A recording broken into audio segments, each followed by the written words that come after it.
राधे राधे दोस्तों, पौराणिक कथाओं के क्रम को आगे बढ़ाते हुए प्रस्तुत है आज की कथा। दोस्तों चैत्र मास के कृष्ण पक्ष की एकादशी को पाप मोचनी एकादशी कहा जाता है, जिसके बारे में एक कथा प्रचलित है।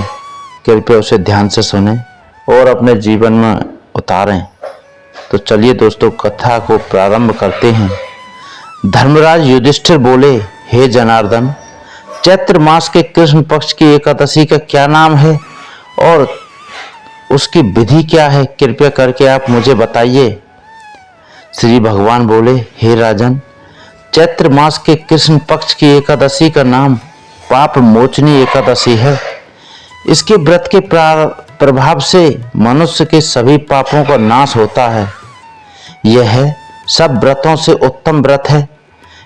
इस पाप मोचनी एकादशी के महात्म्य के श्रवण व पठन से समस्त पाप नाश को प्राप्त हो जाते हैं।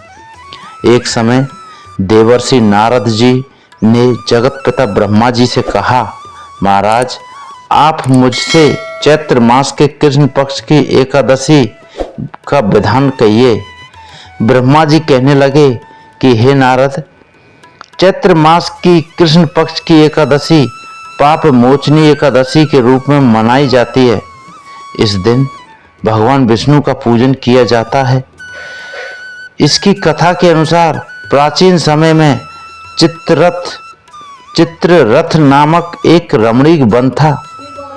इस वन में देवराज इंद्र गंधर्व कन्याओं तथा देवताओं सहित स्वच्छंद विहार करते थे।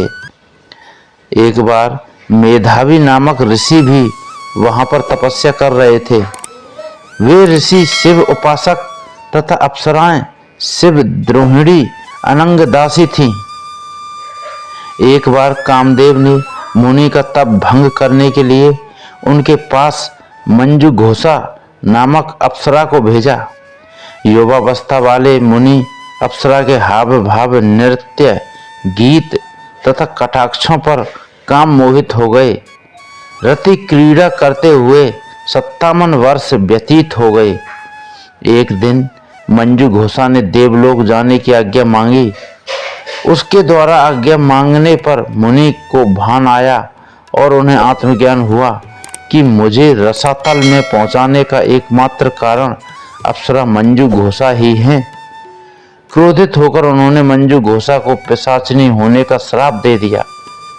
श्राप सुनकर मंजू घोषा ने कांपते हुए ऋषि से मुक्ति का उपाय पूछा।